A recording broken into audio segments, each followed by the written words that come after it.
Oh man, so like the Earth's flat, and I was like, oh, is it? Have you ever touched a light bulb? If you've touched a hot light bulb, imagine one much bigger. Imagine a world where you're filming something and someone else has to see what's being filmed at the same time.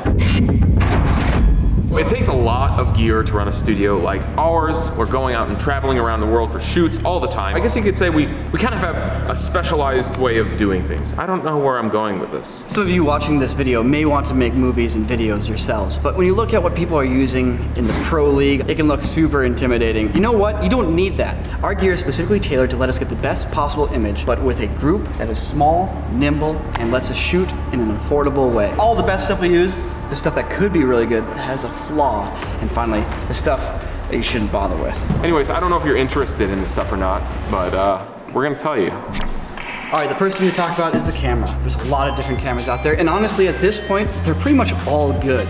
It really depends on the tool that you want for the job. Whatever camera you're using, if it's not this, it's probably not as good. So.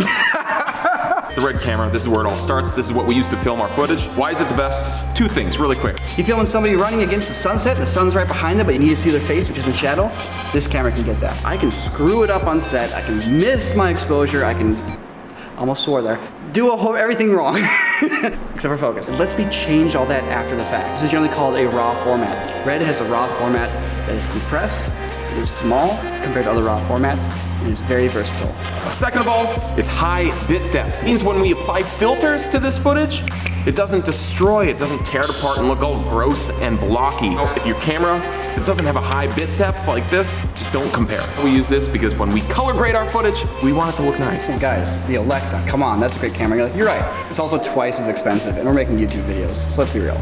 I'm just saying there's a reason I'm not saying like the A7 is better. It's because it's not. You pick, Sam. Pick your next favorite. We're working our way out. After your camera, the lenses are the next most important thing, and we've been using the Sigma Art Series lenses for a few months now, almost a year. They're the best. They're basically, if I had to describe them, I would describe them as high res. Because simply, they're so crisp and clear, they allow you to actually maximize the resolution of whatever camera you're shooting on. Wait, Sam, but what about those fancy cinema kit lenses? Why aren't we using those? Aren't those the best? That's why the Art Series is good, and that's why we chose them, is because they've taken the same optics of Cinema Series lenses and put them in a nice little photo lens package. They look different on the outside, and they act the same on the inside. In the world of film technology and camera gear, size matters. Specifically, smaller is better. These lenses are great. They are the best lenses I have ever used. Plan on using them into the future. What about this guy? That's a Canon. Well, the reason we're using this Canon one is because it's old and we already bought it and it costs a lot of money, and we decided to save ourselves an extra $3,000 by not getting the Sigma equivalent. These little things, all right, third most important thing when it comes to your camera, in my opinion. No, it's not. We have filters here, which are quite nice. We've been using the Tiffin filters for a long time. Really, really good, really high quality. High enough quality to not make my Sigmas look bad. Sam is the audio guy here. I kind of am. In fact, he was the audio guy back before he even had a YouTube channel, and you were using this microphone. Should I plug it in so we can hear it? No. You can hear it in every single corridor video that's on our channel. I love Sennheiser mics, but we have a trusty standby. It's the Audio Technica AT897. Anyways, great mic, highly recommended. We've been using this for a long time. I've been using this microphone since pre-YouTube. They're not getting any better. It's like the best all-purpose shotgun microphone. It's not too narrow, it's not too wide. It also has a small compartment for a battery. Best design, so highly recommended. I love Sennheiser gear. We had a Sennheiser microphone go bad on us. It was sad. It was sad. But their headphones are great. We've actually been using the wireless PXC 550 wireless noise canceling Bluetooth headphones. They're super cool. They're super comfy. They're great for planes. They're great for sets. And also, they're really, really good for working in an office environment where there's a lot of boomy reverb and people talking and doing things. It helps me get my work done when others are trying to stop me. I do half of my hearing through these headphones, and the noise canceling, it's so good that it scares me. It makes the world so silent you can hear your own brain. Promising but flawed. This is a little Bluetooth bridge I got off of Amazon. It was like 20 bucks. The point is not this. The point is that at some point here, camera manufacturers are gonna realize that we are in the year 2019 and they can put a dang Bluetooth chip in their cameras so I can monitor the audio without a freaking wire going between me and my camera. Multiple Bluetooth outputs would be great so everybody can be listening to it, guys. That's what I feel like on set. Headphones are freaking wired in like it's 1995. 1995, man. Bad year. All right.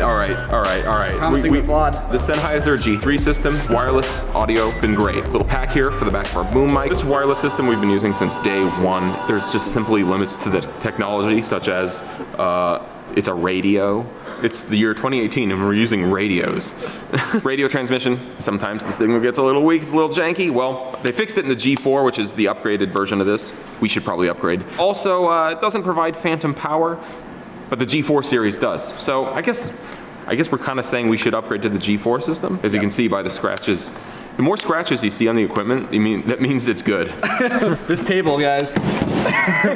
Hey, speaking of camera stuff and wireless technology, let's talk about monitoring. This here is a small HD monitor on a noodle of a rig. Ignore the rig. Small HD makes great monitors. The really cool thing about them is that you can actually apply filters to your footage in the monitor itself, so you can see what it looks like when it's in its final colored state. And this is paired with the Nereus HD wireless bridge. This lets us have a wireless signal from the camera to the small HD, but you know what? You don't need that anymore these days because small HD now has it built into their monitors. If you go to their site, you can check it out.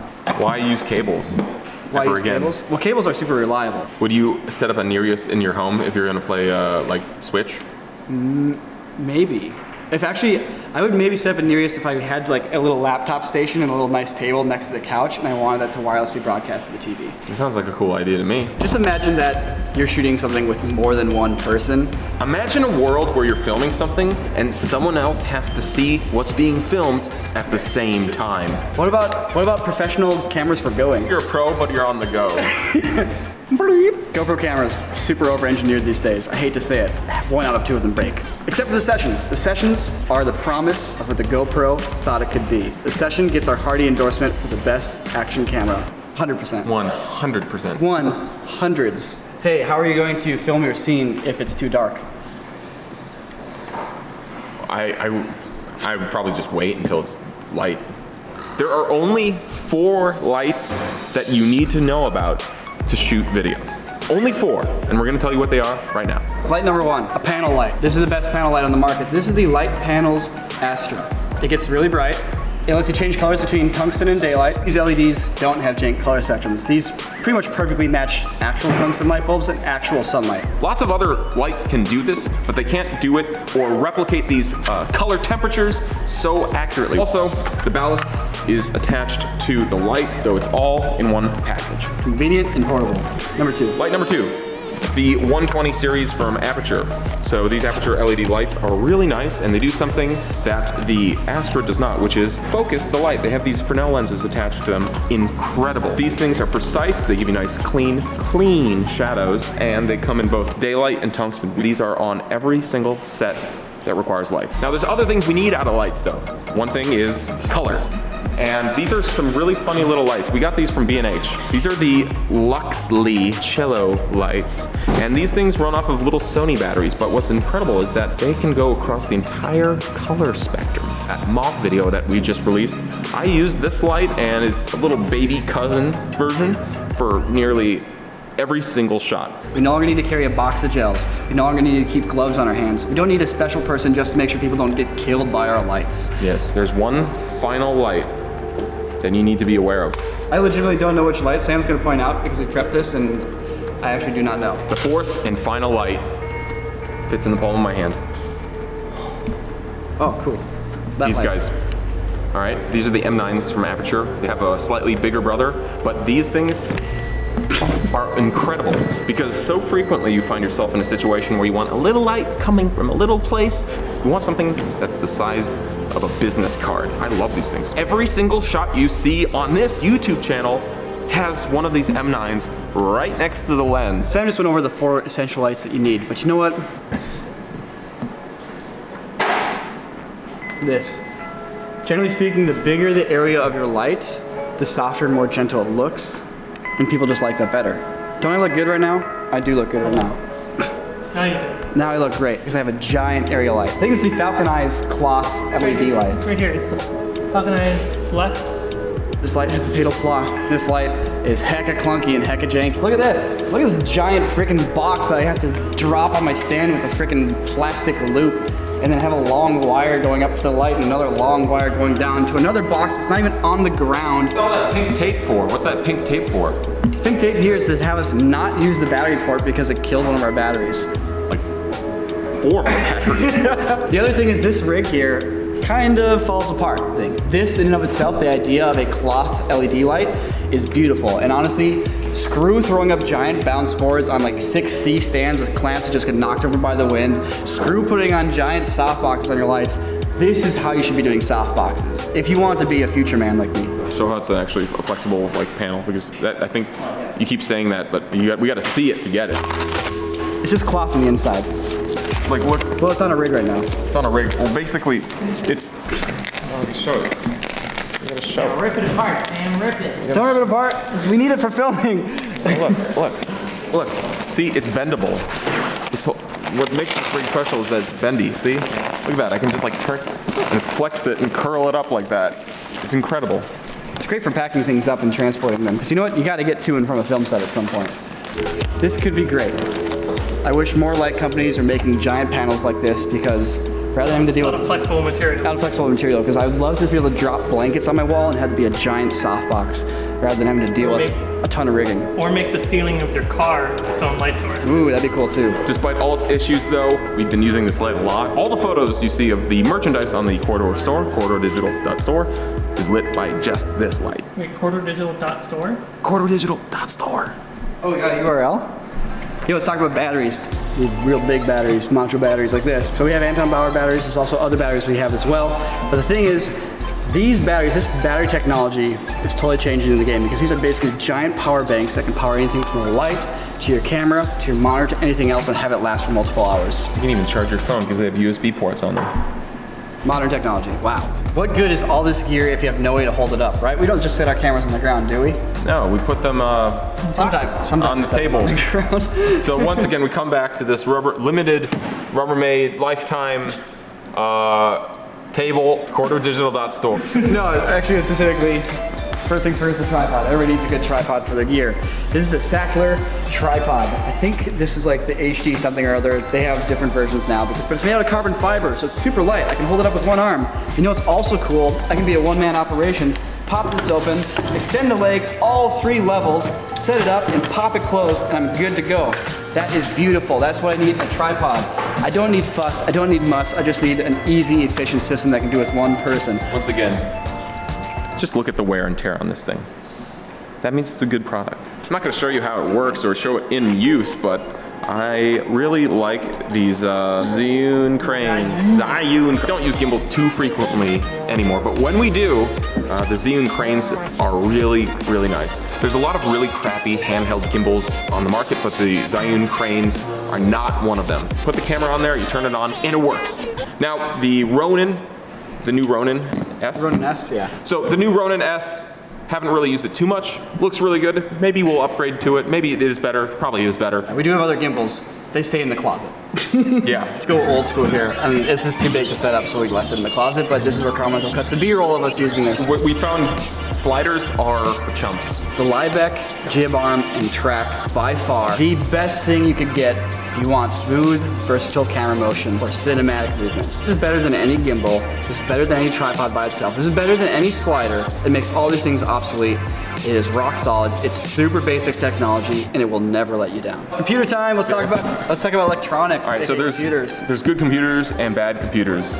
Generally, computers that you build yourself fall into the good computers, and what's even better than self-built computers are the ones we have from Puget Systems. They are our most powerful computers in the studio. They are the workhorses that do a lot of our editing and rendering and all the cool processing. The thing is, those guys are really good at outfitting them, and they're really good at helping us out with little customer support issues when there are issues, which is very rarely. Those are really, really good. Now, in between good and bad lies a category called could be good, and those are the Google Chromebooks. As you guys probably saw, recently we did some stuff with them. Hi, I'm Nico. Hey, I'm Sam. Having our Chromebooks on hand has actually been a fantastic addition to our workflow. I guess it's not even could be good, it's we want to like them more. But there's 2 main issues. One, high latency. iPad Pros have very, very low latency, and since these are technically touchscreen tablets too, they should have low latency when you're doing drawing and things like that. Oh, the spacebar on mine is freaking janked up. And your keyboard should not be the first thing to fail. How else are you gonna use it if your keyboard, you know, like plug in an external keyboard? But that being said, I still carry it everywhere I go because I find it so useful since it's smaller than a laptop. So, you know, we like them, but we could like them more. This is what I do most of my writing on in the studio. And it actually works great for that. I think Google needs to hone in on what exactly they're trying to do with the Chromebook. If they're going for a high-end laptop that costs $1,000, I don't think they quite got it. They're going for a great little handy netbook for writing. They basically got it, but $1,000 is too steep for that. Brutal reviews. Nico gets harsh. Watch out, angry Nico. You don't want to see him angry. Tell me about Origin. Nah. Well, there's a reason we're working with Puget now instead of Origin. Hey, if you guys want to see the best pole you can possibly get, Here, that's this, the K-Tech boom pole. I don't remember what it's called, but it's the carbon fiber one. You might think you don't need a boom pole, but you're wrong. Because sound is like one of the most important things from video. You can have nothing on the screen and just some good sound and you're all set. This is the best dang boom pole we have ever used. It's super light, like super light. Let go for a second, Sam. Look at that, look how light that is. How long is that? It's long enough for me to touch the top of Sam's head. 22 or 3 feet? Yeah, this is strong enough to hold that softbox light, which is, yeah, this is, if you ever want to get a boom pole, this is the one to get. In Cordor's 2018 gear video, we would be remiss not to grab the camera and turn it around these boys. Oh, hi. So they do more filming than we do. Nick, get over here. Here, you need to wear these so that way the microphone doesn't break on you and you don't know. Okay. It requires both because it will just go to mono sometime. Video Micro by Rode. Really great, really small. Phantom powered by DSLR. Sound quality is passable. Cheap, 70 bucks. Problem? They died after a year. There are better Rode mics out there, but they also cost a lot more. This tripod is something that that we don't always use on the Corridor Crew channel. We use a lot, especially when traveling. Benro, I don't remember the actual model, but it's a travel one. It's great. It's one of these classic tripods. They're like this. You know these ones, right? Yeah. The shitty part about these kind of tripods is you can't level the head and you always have to like adjust the leg to get it. Best thing about Benro is they've solved that problem for every single model. Some type of micro bowl head at the top to just adjust it right there. And it's done all the time. It's amazing. It's super lightweight also. I can just, now it's spiked, ready for grass. And now it's ready for your living room or kitchen. I just need a model pad. This takes a little bit, but you know what? That's worth it. Yeah, you can actually take the head off of this and put it onto here. A piece of gear I swear by is this little fish that Sam printed me to hold all the memory cards. Guys, I forgot to mention this. 3D printing, pretty handy. If you want to get into 3D printing and you don't want to have to fuss with it, Ultimaker 3 brought me into the 3D printing game when previously I was like, I did not have the time to learn how to do it. Shout out over for the Ultimaker 3. Oh, Matter Hackers, other guys to go to if you want to get one. So Nico, something that we use in every single meeting, every single Monday for the last, what, 2 years? Can't go wrong.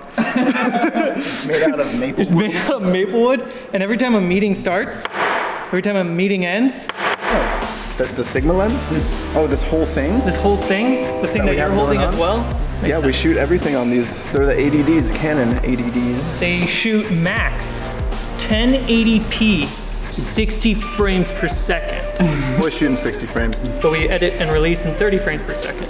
What's great about them is that we've used them so much, so we're super efficient with them. Most important thing when it comes to a camera is it doesn't matter if you have the best camera, it matters that you know what camera you're using. And you can use that camera for longer if you have a battery extender, which we often It's so great. need. It's Canon. Oh, it's a Canon one? No, wait.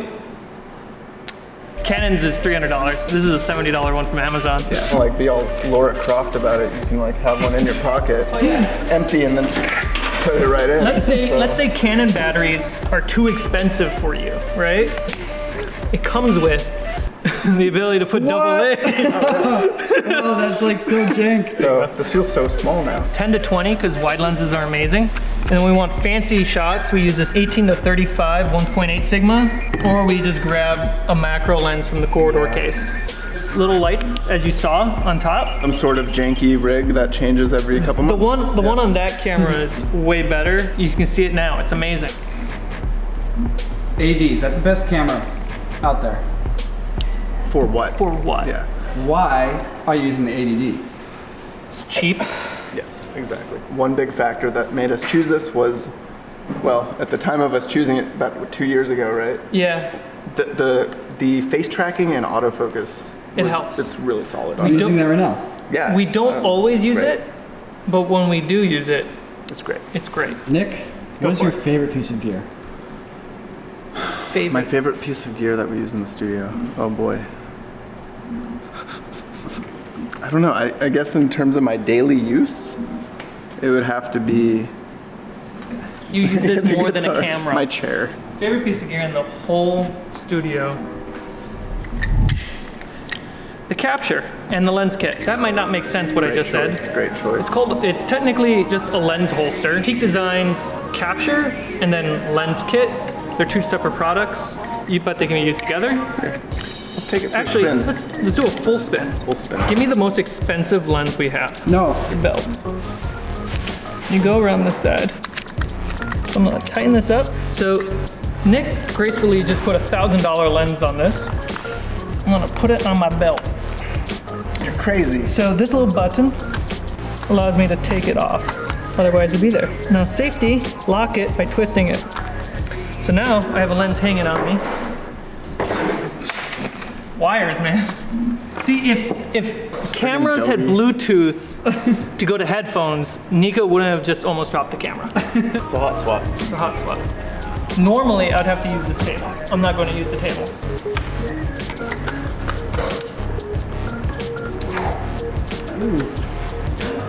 Ooh.